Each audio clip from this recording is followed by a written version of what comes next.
All right, our first guest tonight, I am so honored to have on Tim Shaw, also known as Reverend Tim Shaw. When you put his name in and paranormal after it, you're going to be amazed what comes up. Tim is an ordained minister, a psychic medium, a Reiki master, a spiritualist, an energy healer, as well as a paranormal investigator. He has a radio show every Thursday night, which I've actually listened to several times, called The Black Cat Lounge. It's heard at 8 p.m. Eastern Time on the Para X Network. He's co-authored a book called Haunted Rochester, which is available through Barnes & Nobles as well as Amazon.com. His book entitled The Ghosts of Buffalo, Spirits, Murder, and Mayhem in the Nickel City has been released through Schiffer Books and is also available through Amazon. He's contributed to a chapter in Marla Brooks' book called Animals, Spells, and Magic. Just an amazing individual. I guarantee that you've seen him on television. He writes for Taps Para magazine. He's been featured on Sci-Fi's, Ghost Hunters, as well as Discovery Channel's Ghost Lab. He's been on CBS Radio. The guy has been all over the place because he's got so much information, and we want to definitely talk to him about all his stuff. So without any further delay, let's go ahead and get him on the line. Tim, good evening. Welcome to K-Talk and the Fringe Radio Show. Wow, Pat, I have to tell you, that was quite the introduction. I'm sitting here going, now, who is he talking about? It can't possibly be me now. I'll tell you where to send the check. You got it, kid. You got it. Anyway, Tim, again, it's an honor to have you here tonight. I have been following you for a long time, and I've had over 500 and some guests on Fringe Radio over the past several years, and you've been one on the list. And I know you're a very busy individual, and I want to thank you for giving us a couple hours tonight and sharing your work and your stories and your experiences. Well, thank you very much for inviting me on. It was an honor, and you know, at this time of year, it's insane, and I'm an everyday guy, so I have a day job, plus I try to go and do everything else that I do. And I know that we had scheduled earlier in the year, and it was, I do some work with the pagan communities up here in Western New York, mm-hmm.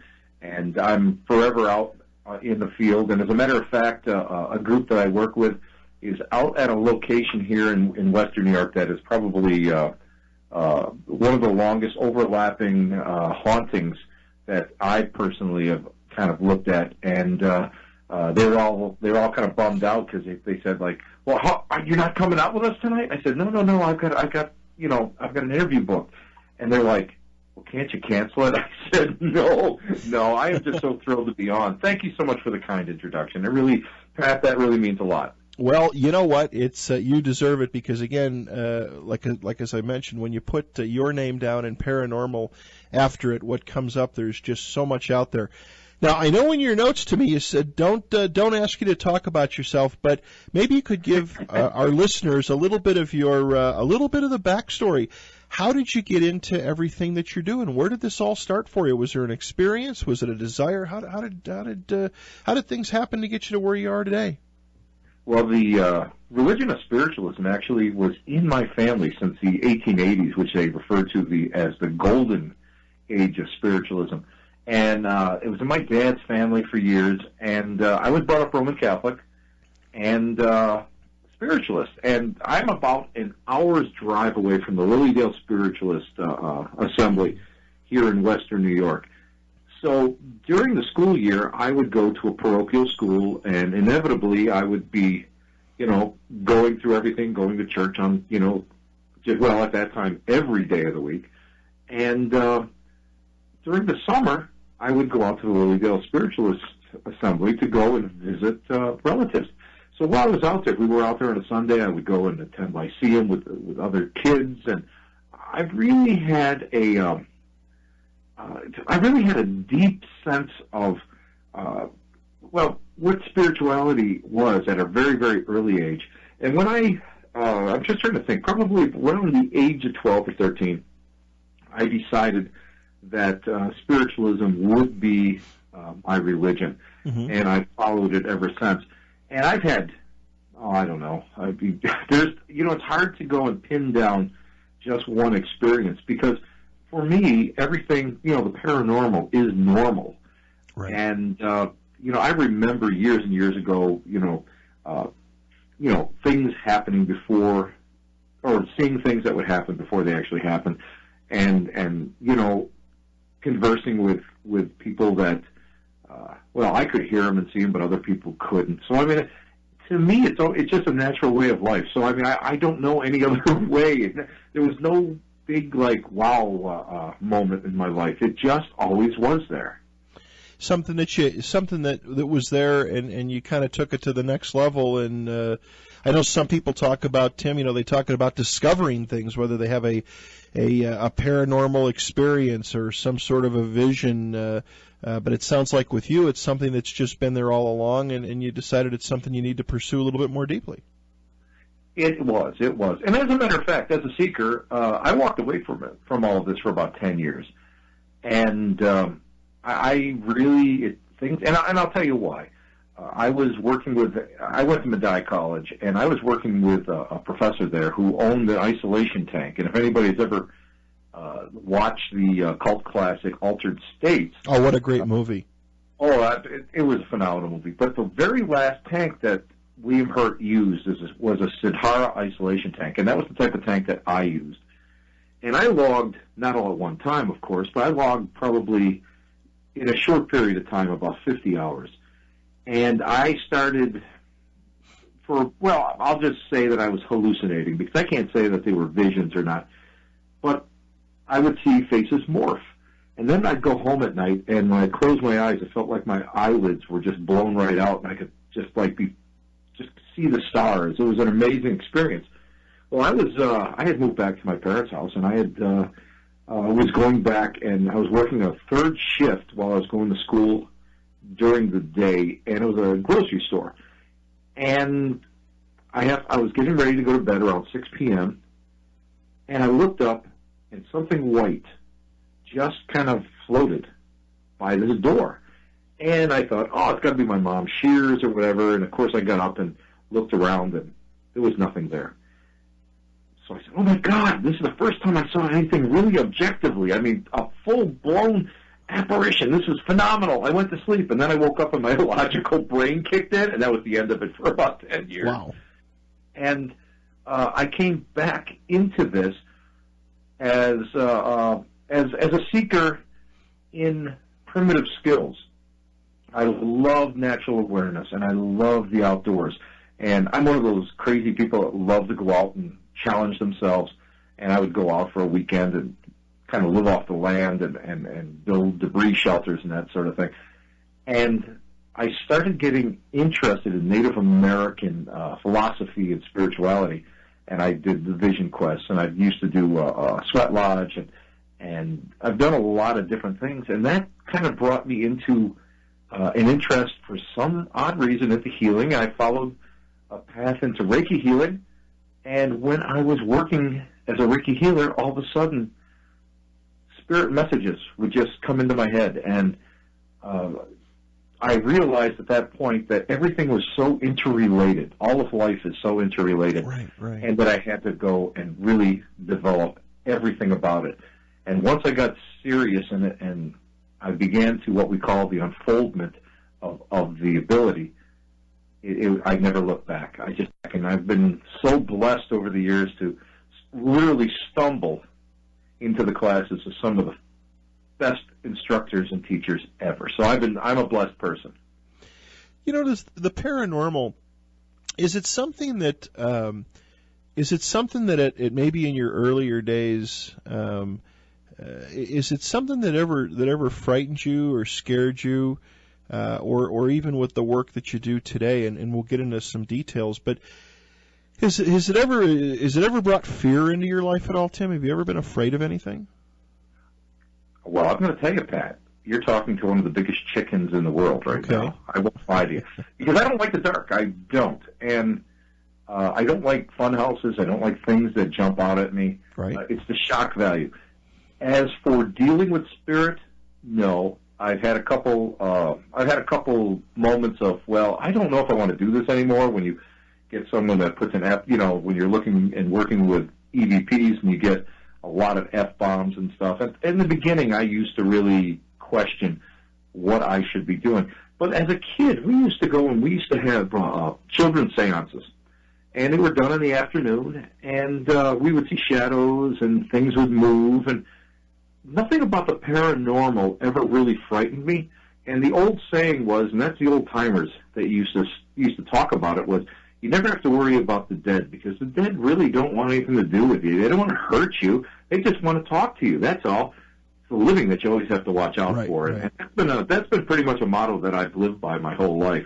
It's proved itself over and over many times that it's so true.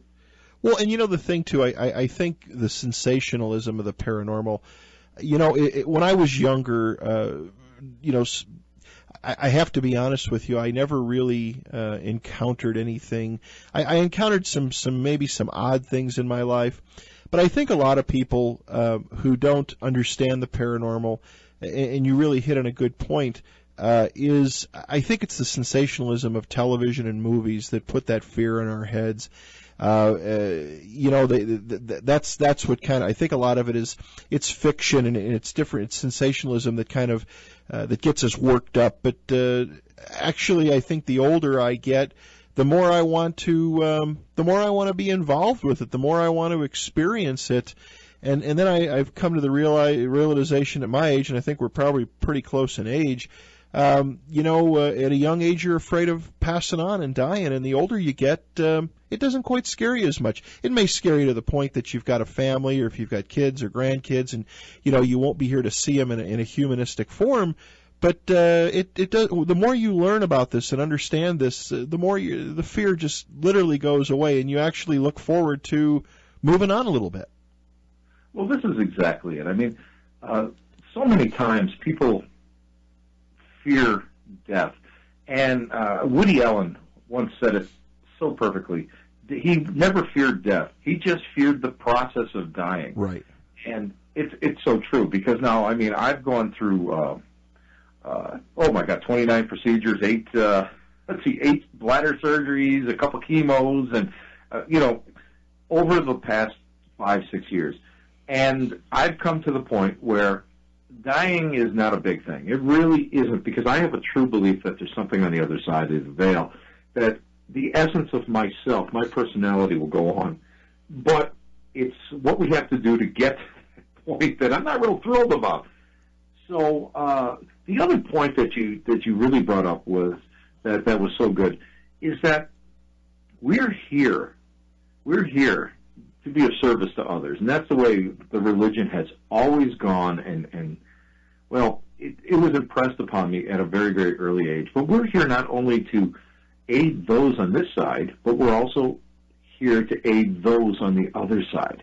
Mm-hmm. And that's where so many people kind of drop the ball, because they watch all these great shows. And I know so many of the characters and so many of that are in the movies, and a lot of the stars that are on the paranormal shows, and every one of them, I have to say, every one of them that I do know they're just wonderful people. But the audience wants entertainment, and they want that roller coaster ride. And anybody that's in the paranormal knows that it's not a roller coaster ride. It's a lot of hours of sitting and basically talking to yourself, or exploring and doing different experiments. Even right down to, as a kid, we used to work with spirit rescue circles, where we would get a group of mediums and try to convince a spirit to go on. And that would be what they would call today an earthbound spirit. I consider it a self-earthbound spirit, because these spirits that are stuck here, for the most part, I won't say 100%, but I will say 99.9%, they can go on if they wish, but they fear to go on. There's something holding them there, their ego, their own personality. So we try to go in and we try to convince those spirits to move on. And that is a lot of prayer. It's a lot of contemplation and meditation and focus and intent.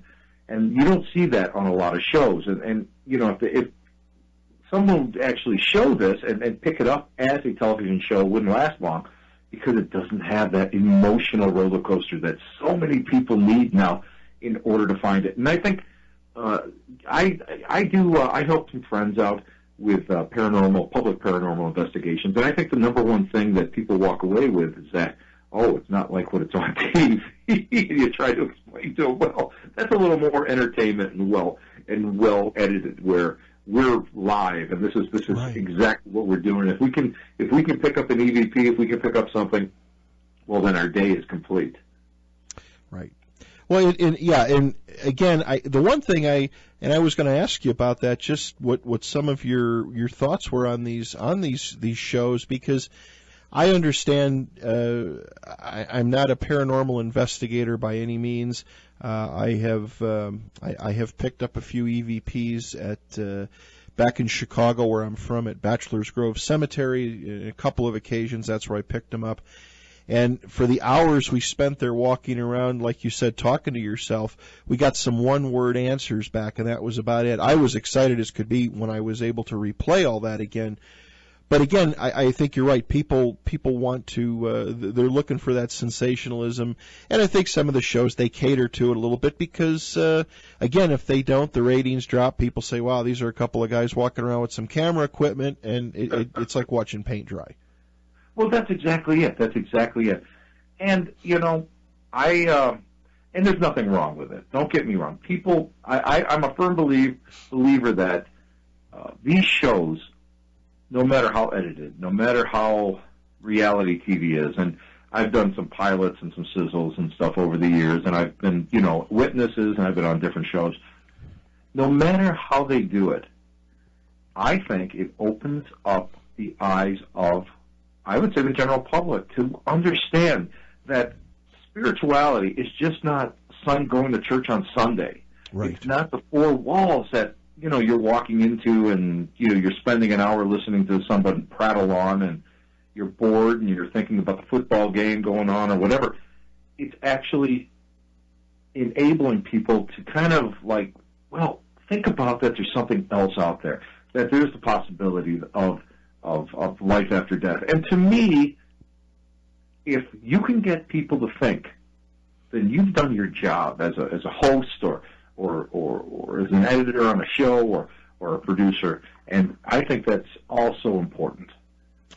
Well, we feel that, we've been doing this show for 4 years. We're going into our fourth year. And we feel that it's just something we need to do. I feel it's something that, I'm not a paranormal, I've said this so many times, people are probably rolling their eyes, but I'm not a paranormal researcher. I'm not a ufologist, a cryptozoologist. I'm kind of a researcher's researcher. I try to bring different guests on every weekend. I used to do the show 6 nights a week, but that got to be a little too much doing that and working a day job. But it's about being open-minded, and if one or two things, when a guest like yourself comes on, if that helps something click or connect for one of our listeners, if it helps one person, I feel that I've done my job, and I feel that I've been able to help somebody out, and again, maybe it opens up a couple other people's minds down the road. We actually got a lot of questions sent in for you, Tim, but let me go ahead and get just one or two to you real quick. One question from Wolfgal in your neck of the woods actually writes and says, what is Tim's opinion about ghosts actually existing in a parallel dimension where they can slip back and forth into ours? It's a high possibility. Now, spiritualism, of course, doesn't teach it quite in that aspect. However, if you're a spiritual person, you've got to be, and a paranormal investigator, you have to be able to go and balance that. Now, oftentimes, the EVPs of which I want are two-way communications. I want intelligent communication. I want something on the other side. I want that personality on the other side to answer a question. Now, here's the philosophical conundrum. Are we interfering and appearing in their dimension? Or are they coming and being a part of our dimension? Right. Do the two dimensions actually mesh? I'm a firm believer. I believe that. I really do. I also believe that some spirits may be lost and may be shocked to see us as investigators. and they may not understand. I also believe that there are some intelligent spirits out there that may not be able to conceive what, us in their dimension. I believe that since everything is a vibration, and the spiritualists have believed this since the 1800s, everything's a vibration, so thoughts are things.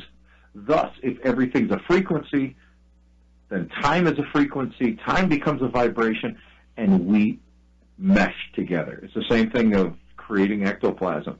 When I grew up, ectoplasm was a combination of spirit doctors and pharmacists and scientists manipulating vibration with bodily fluids that come out of the human body.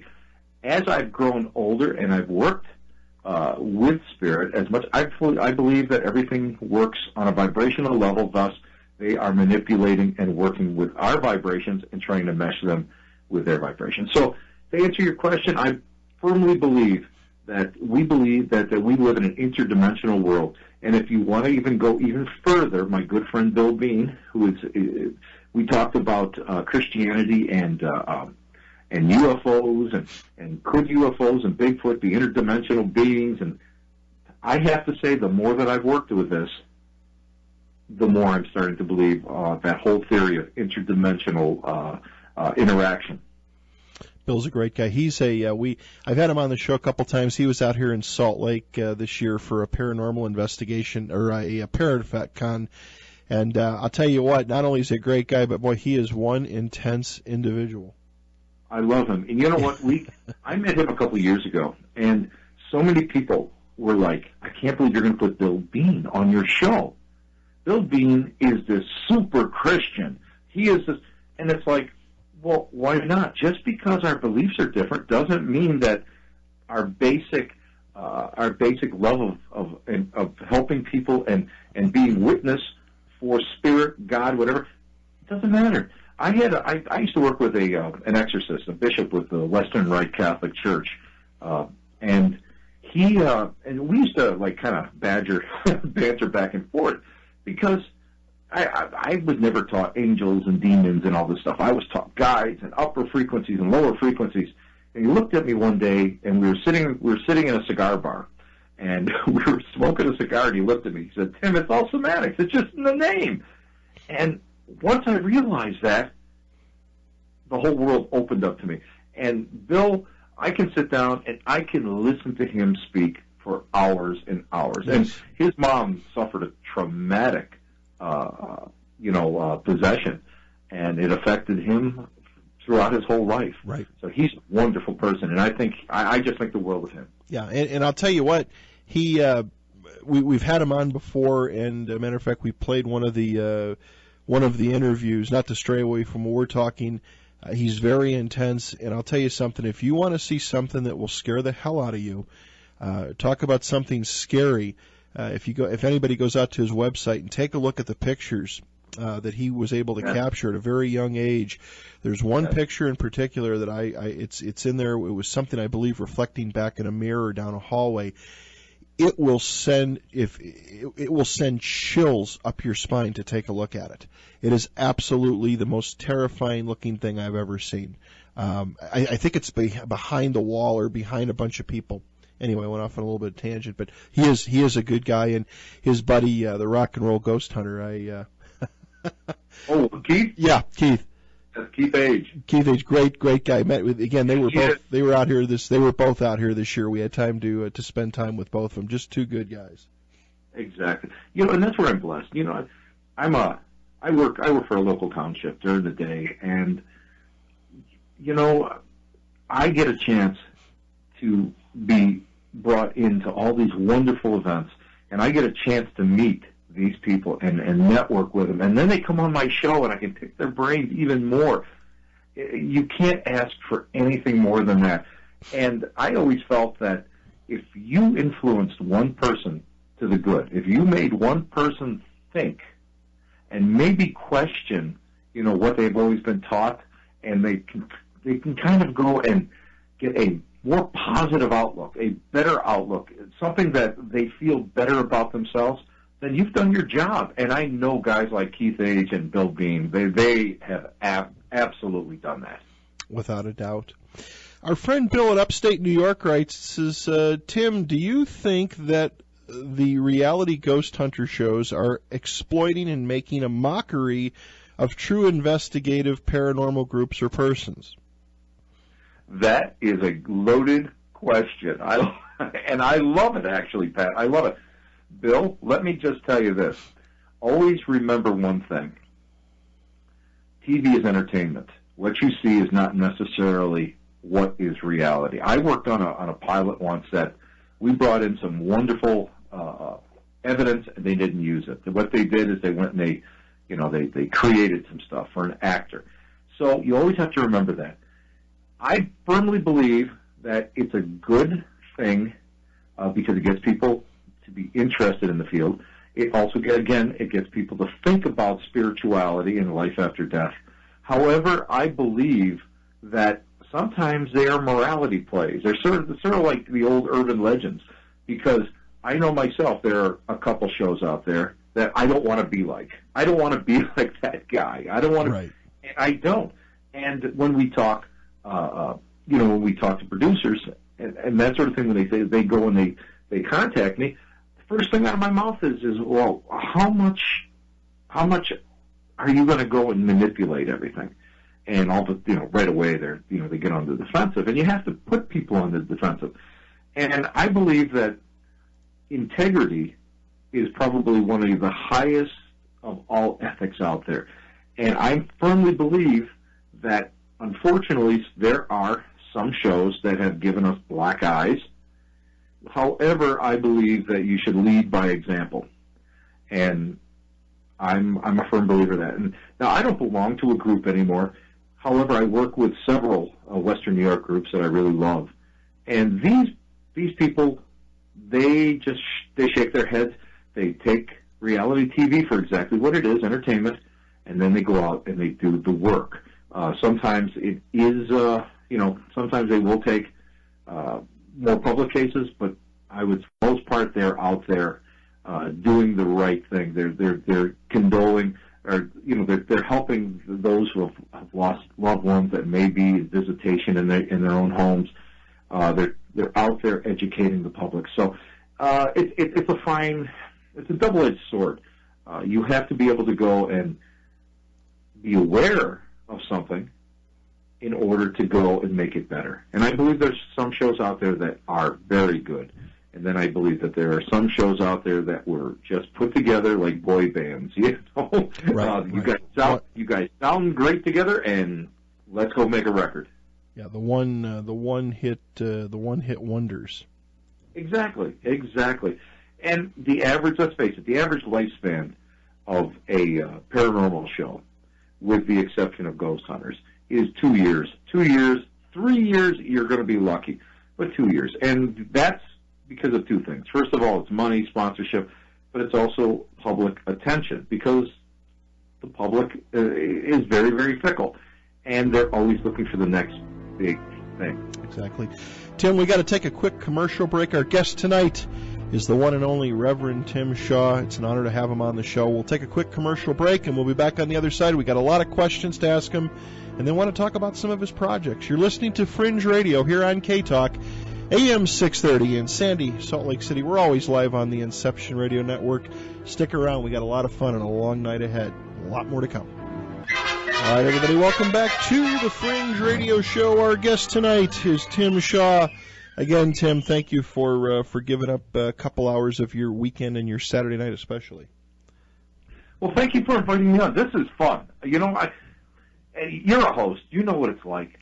You're always preparing. You're always getting ready to get that great answer out of your guest. And now you've turned the tables on me. So I'm like sitting here going, uh-oh, what is he going to ask next? No. It's easy, Tim. It's all easy. No, it's a lot of fun. It really is. I enjoy it, and again, all the questions I'm posting to you, at least a lot of them are from our listeners. A lot of them like to email them in. Here's a question that just came in. It said, Tim, to deny the possibility that the paranormal is all in our heads, which can't be denied due to the power of our brains. Has anyone ever studied the people seeing the ghosts at the time of the experience? That's a great question. That would be a great experiment. I would absolutely love it.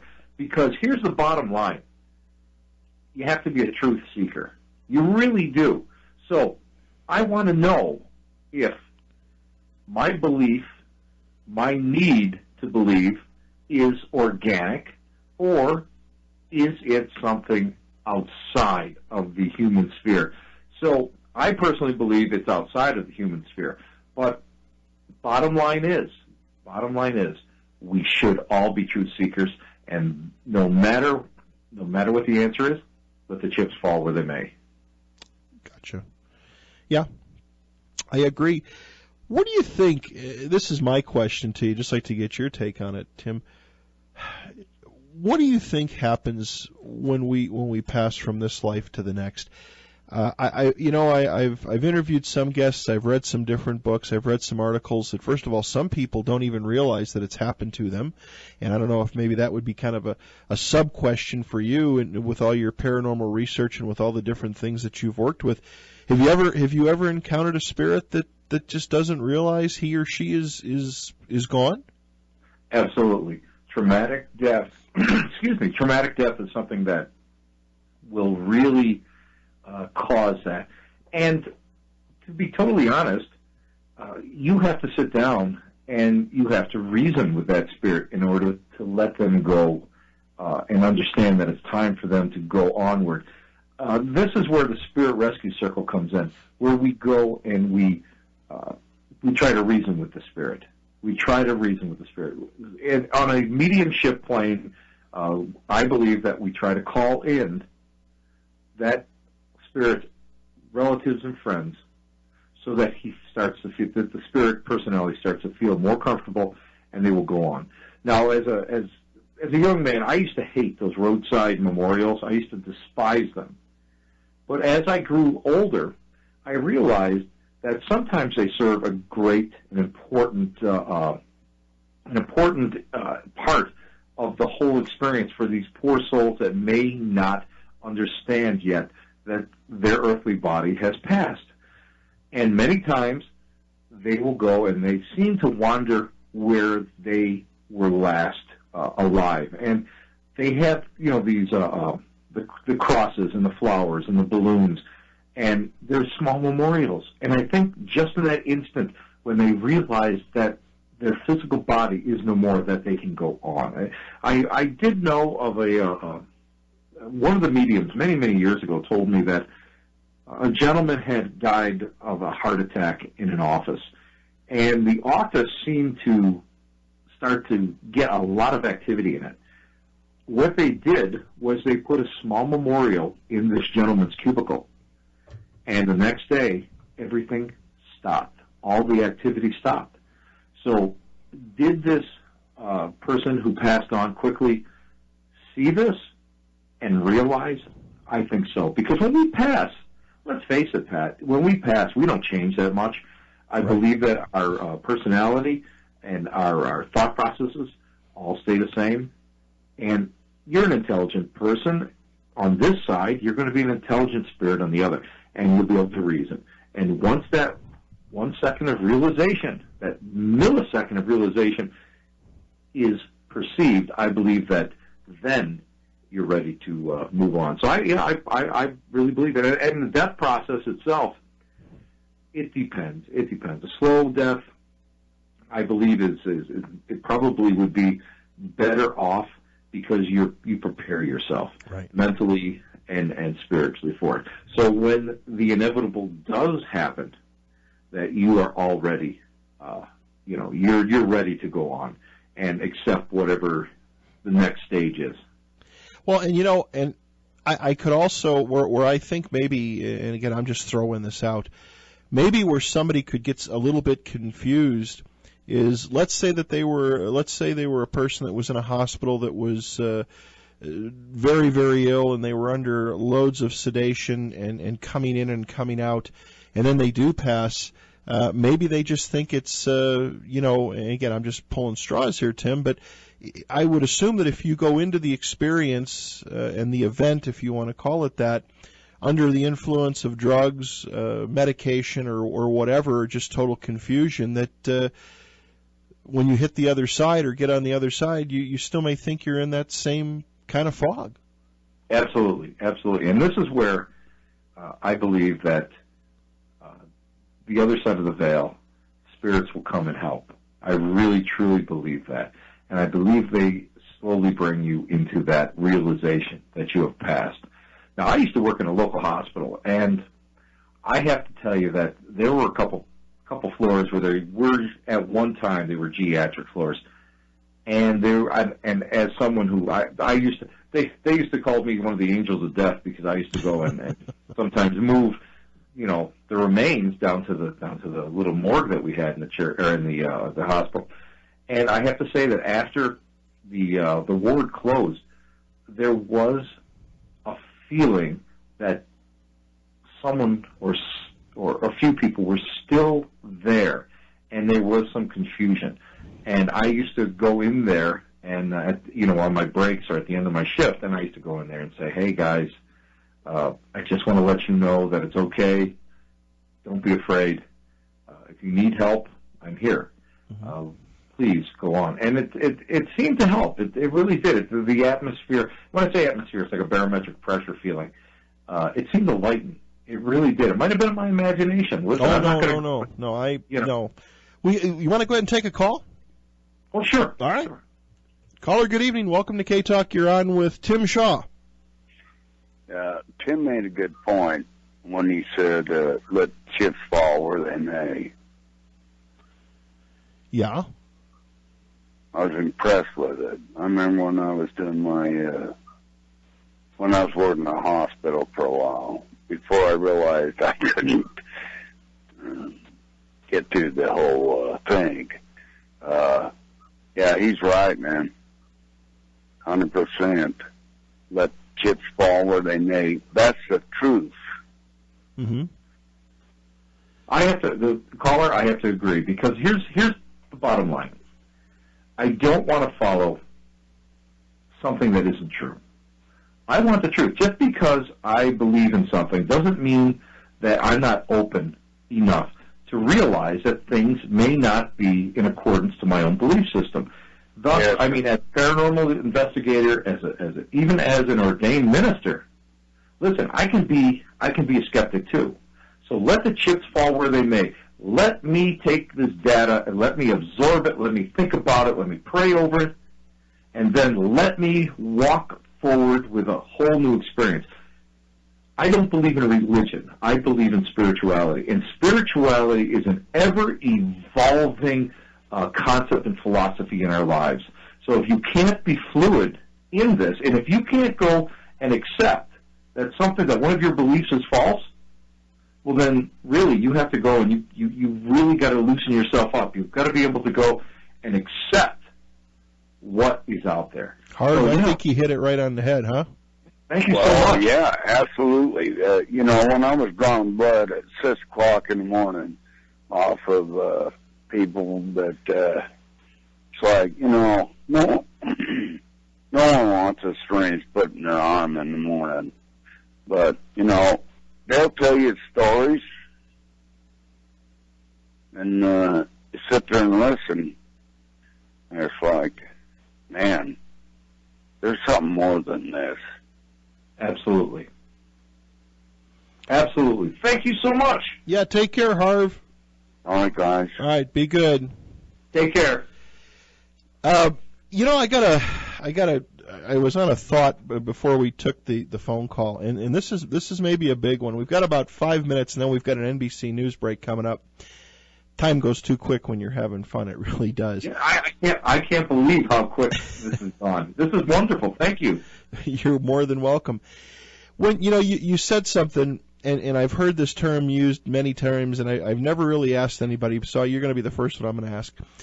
You said that you've been in a hospital, somebody has passed on, they're on the other side, you tell them go ahead and move on. Where do you think they move on to, Tim? Where do we move on to? People say go to the light. Are they already there? Or do they want to spend time with their loved ones in a different realm? What's your thoughts on that? I'm a firm believer that everything's a frequency.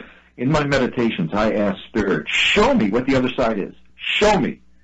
And Spirit showed me, of all things, an oscilloscope. At that point, I realized that symbolized vibration. So I really believe that the ultimate goal of man is to not hold on to the personality, but to go on to be one of whatever, the great universe, the big collective, whatever you want to call it. I believe that that's my heaven. And I also believe until you're ready to strip away your own personality and go on, that you may want to go and be a part of either your friends and relatives here on this side, or those also who have not really gone on yet, who are still in that vibrational state, who are there to help you. I'm a firm believer that so many people, when you go on and when you pass on, you can go and your job is to help everyone who is at that edge. And I'm not a big heaven guy. I'm not a big nirvana guy. I'm not a big, I'm just a guy that believes in vibration, and I believe that's the end result. And if we can go and we can become part of all things, that is the end game. That is our ultimate goal, to shed the ego and personality. Right, I couldn't agree more with you. One thing that I've heard in many times is that, and you hit upon this a little earlier on, of who we are here is who we are there. I heard a local psychic one time talking about somebody who had passed, and one thing they never did as a human, being, well, I shouldn't say as a human, of course they were at one time when they were alive, they were human, of course, but when they were here, something that they never did was ride a horse. This person always wanted to ride a horse. And when she passed, that was something that she was able to do. Do you believe, and I asked this question a couple of times, but do you believe that she or that person who passed rode the horse in their mind? Do you believe that they maybe rode it through somebody else's eyes, through somebody, putting themselves, if you will, I don't want to say, that sounds almost like demonism, but maybe matching up or maybe bonding with a human being to feel that experience? Absolutely. Like attracts like, one of the basic laws, or one of the basic precepts of the natural laws.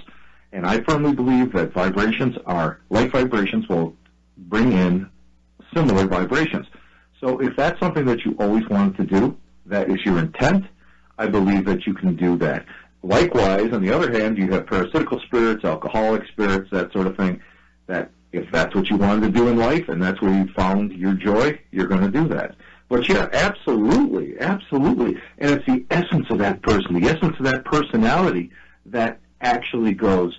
And I firmly believe that they almost attach themselves to someone in this plane who is participating in that kind of activity. And I hope so. I hope that people, when they pass, are able to find joy and be able to have fulfillment in things that they had never done on the earth plane. Yeah, and well, again, and I hope that that's something. All the things that I missed in my life and haven't had a chance to do, and I hope I'm able to do those things before I move on. But I think it would be so. I guess the only word I could use is cool to be able to come back and experience some of these things.